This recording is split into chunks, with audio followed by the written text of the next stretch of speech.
नमस्कार मेरे प्यारे दोस्तों, मैं गुजरात से आनंद शहर के नज़दीक करमसद गांव में रहता हूं। मैं एक चित्रकार हूं और वल्लभ विद्यानगर में मेरी पेंटिंग की स्टूडियो है। ये मेरा शॉर्टली परिचय है।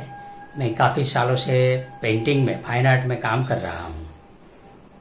आज ये वीडियो बनाने का मतलब और कोई खास नहीं था, लेकिन कभी कभी क्या होता है, हम अपने ही शरीर में, अपने ही शरीर से अंदर कौन सी तकलीफ बढ़ रही है, कौन सा अंग क्या काम कर रहा है, हमें कुछ पता नहीं होता।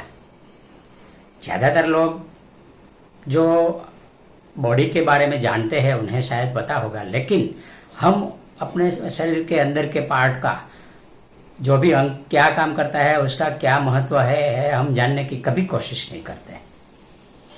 लेकिन मानो हम अपने फील्ड में काम करते रहते हैं, उसी समय शरीर का ध्यान रखने में पीछे रह जाते हैं।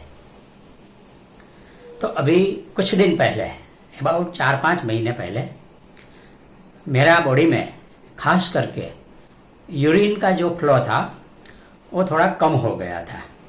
रात को मैं 12 बजे जब यूरिन करने निकलूं तो काफ़ी देर तक मैं खड़ा रहता। यूरिन अटक अटक कर आती थी। कभी कभी जो उनका फ्लो था वो सामने तक जाता नहीं था, और जो मेरा मूत्रपिंड है, ब्लडर है, वो खाली नहीं हो रहा है, ऐसा मुझे फील हो रहा था। पहले तो सोचा कि शायद ये ठंडी की वजह से होगा, मैं पानी नहीं पी रहा हूँ ऐसी वजह से होगा, या कुछ उम्र बढ़ने से भी हो सकता है, इसलिए मैंने थोड़ा अवॉइड किया। लेकिन ये प्रश्न बढ़ता रहा, तो मैंने सोचा चलो कोई अच्छा डॉक्टर को दिखा देते हैं। आनंद में आयरिश हॉस्पिटल के डॉक्टर मंडारी, वो मेरे खास मित्र है, हितेच्छु मित्र है। मैंने उसे कॉल किया और मैं वहाँ उनको मिलने गया। उन्होंने मेरा बॉडी चेकअप किया, फिर कुछ टेस्ट करवाए। उन्हें डाउट लगा कि अशोक भाई, आपकी प्रोस्टेट बढ़ रही है, उसके सिम्टम से ये पता चलता है, तो आप और भी टेस्ट करवाओ। सोनोग्राफी करवाई, एमआर करवाया, बाकी जो है बायोप्सी भी करवाई। तो उनको पक्का मालूम हो गया कि अशोक भाई, उन्होंने मुझे बोल दिया कि आपको कैंसर है, आनुवंशिक कैंसर, एसिनार एडेनोकार्सिनोमा ये नाम का कैंसर है, तो आप अभी एक और टेस्ट बाकी है, वो अहमदाबाद जाके कराओ। उसे बोलते हैं पेट स्कैन में जो खास स्पेशल रिपोर्ट होता है PSMA, वो रिपोर्ट से सब कुछ पता चल जाता है। जो आपके बॉडी में अगर कैंसर का पार्ट कहीं भी है तो वो पकड़ लेता है। तो वो रिपोर्ट से मेरा कंफर्म हो गया कि चलो मुझे प्रोस्टेट में कैंसर हुआ है और ऑपरेशन करना जरूरी है। कभी भी मैं हॉस्पिटल में जाके ये प्रोस्टेट का निकालना जरूरी था, तो उसके लिए आगे क्या करना। मन्नारी ने मुझे सलाह दी कि आप अहमदाबाद की HCG हॉस्पिटल 16 भागवत वहाँ पर जाओ, वो स्पेशल कैंसर की अद्यतन हॉस्पिटल है। और अभी कुछ दिन पहले मेरा ही वहीं ऑपरेशन हुआ है, मैं आपके सामने बैठा हूँ, कुछ नहीं होता, ये कैरेबल होते हैं। तो मैंने फिर उनके गाइडलाइन से अहमदाबाद जाके मैंने डॉक्टर हेमांग बख्शी से कंसल्ट किया और बाकी की ट्रीटमेंट वहीं से लेनी थी। तो मेरा मतलब है कि हम अपने शरीर में ध्यान देते नहीं है।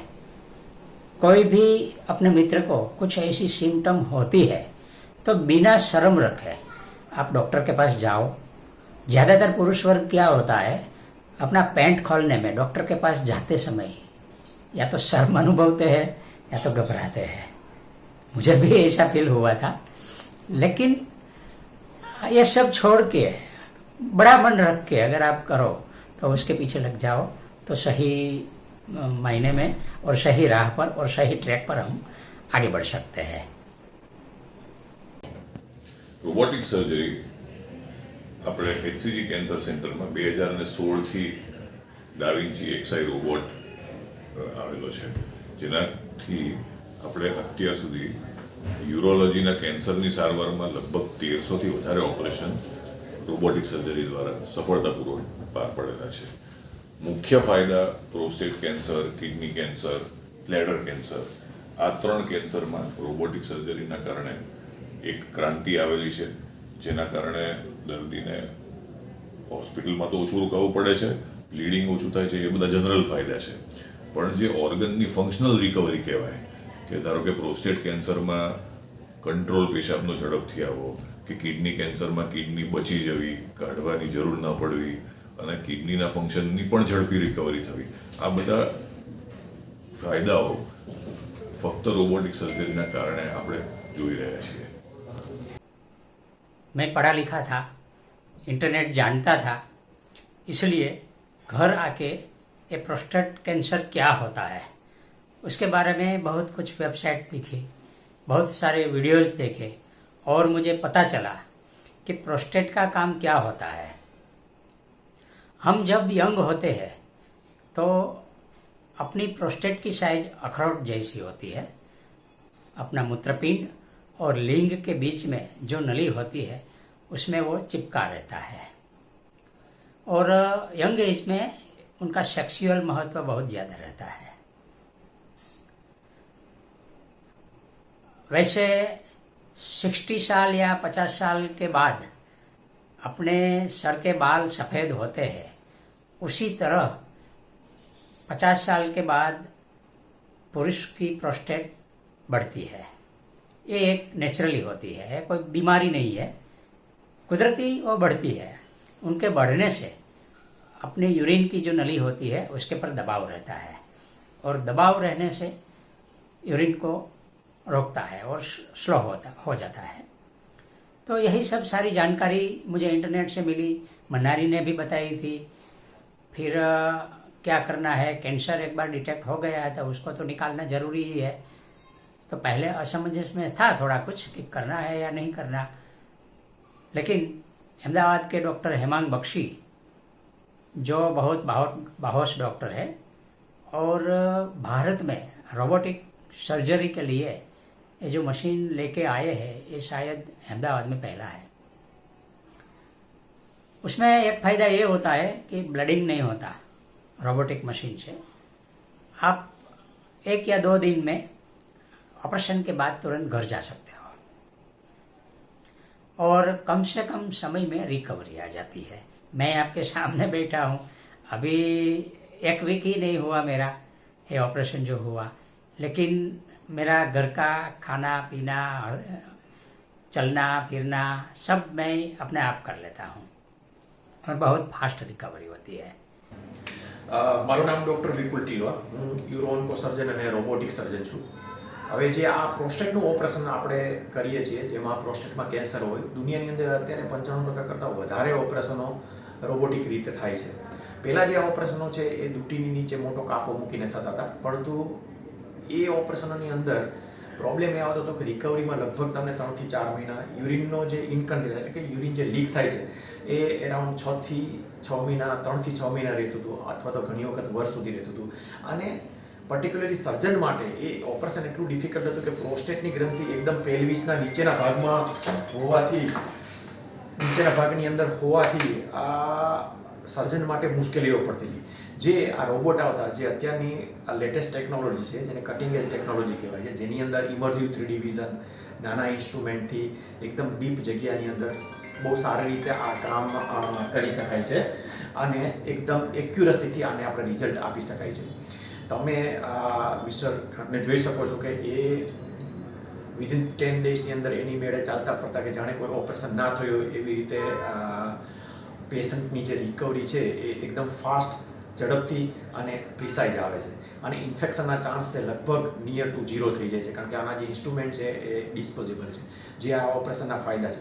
બીજો તમે ગેરફાયદો જોવા જોઈએ તો ભારત જેવા કન્ટ્રીની અંદર આ એક કોસ્ટલી ઓપરેશન છે, કારણ કે આના ઇન્સ્ટ્રુમેન્ટો ડિસ્પોઝેબલ હોવાને લીધે દરેક ઓપરેશનમાં લગભગ દર્દીને 1 થી સવા થી 1.5 લાખ રૂપિયા જેટલો ઇન્ડિયન કરન્સી પ્રમાણે વધારાનો ખર્ચ થતો હોય છે, જે આ ઓપરેશનનો એક ડ્રોબેક છે। એટલા માટે વધારે પોપ્યુલર આપણા દેશની અંદર નથી, આપણી દેશની જે ઇકોનોમી કન્ડિશન અથવા તો પેશન્ટની ઇકોનોમી કન્ડિશનને ધ્યાનમાં રાખતા, પરંતુ તમે વેસ્ટર્ન કન્ટ્રીની અંદર જો તો મોટાભાગના ઓપરેશનો અત્યારે રોબોટિક થાય છે।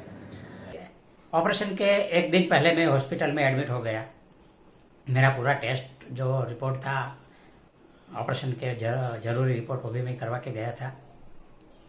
तो ये प्रोस्टेट में PSA रिपोर्ट और PSMA पैट स्कैन का रिपोर्ट का बहुत इम्पोर्टेंट होता है और उसमें अगर छोटा भी स्पॉट होता है तो पकड़ लेते हैं।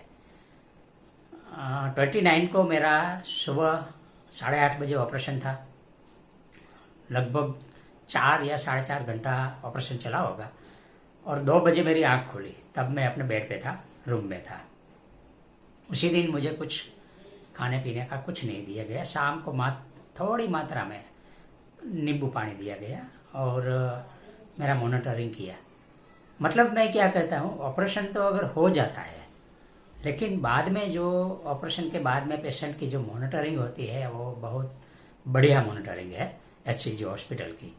वहाँ का एक पियून से लेके बड़े डॉक्टर का जो विनय स्टाफ है, डाउन टू अर्थ, मतलब किसी को इतना घमंड नहीं है और बहुत अच्छी तरह से पेशेंट की देखभाल रखते हैं। तो ये ऑपरेशन के बाद बहुत ज़रूरी भी होता है और अगर डॉक्टर मानो ऐसे रहे, पेशेंट के साथ घुल मिल जाए तो आधा दर्द तो वैसे भी खत्म हो जाते हैं। दोनों डॉक्टर हेमांग बख्शी और डॉक्टर विपुल टिलवा ये मेरे मित्र हो गए और काफ़ी मज़ा आई। जिंदगी में मेरा एक नया अनुभव मुझे मिला। चलो लाइफ में कुछ ऐसा होता है तो ये भी ज़रूरी है कि सीखना चाहिए। चल मन चिंता छोड़, जिंदगी एक सफ़र है। तो मैं बहुत खुश हूँ हॉस्पिटल के स्टाफ से, डॉक्टर से, उनके मैनेजमेंट से, और मेरा जो रिकवरी हुआ और पूरा ध्यान दिया गया और मुझे नवजीवन दिया गया। तो मित्रों, मैं सभी का आभारी हूँ। सोशल मीडिया में मेरे मित्रों को खबर हुई तो काफ़ी लोगों ने मुझे पर्सनली कॉल किया, कुछ मैसेज आए और सभी ने मेरी रिकवरी होने की शुभकामनाएं दी। मैं सभी का धन्यवाद अदा करता हूँ और जिंदगी में अभी बहुत कुछ मुझे करना है। मेरा जब बुक लॉन्च हुआ था 60 ईयर में, तब बड़े ऑथर पद्मश्री कुमार पाड़ देसाई ने कहा था कि अशोक भाई आपको दूसरी इनिंग लेनी है। तो बिल्कुल सही। अब ये कैंसर से मैं मुक्त हो गया हूँ। कैंसर से मेरी जंग थी, वो डॉक्टर ने और सब ने मिलके मुझे मुक्ति दिला दी है। और मैं अपना सृजनात्मक फील्ड में अभी तो बहुत कुछ करना है, तो मैं उसमें लगा रहूंगा और एक कलाकार के रूप में अच्छी तरह से अपनी जिंदगी जी जाऊंगा। धन्यवाद आप सबका। Thank you very much. कल खेल में हम हो न हो, गर्दिश में तारे रहेंगे सदा। कल खेल में हम हो न हो, गर्दिश में तारे रहेंगे सदा। भूलोगे तुम, भूलेंगे वो, पर हम तुम्हारे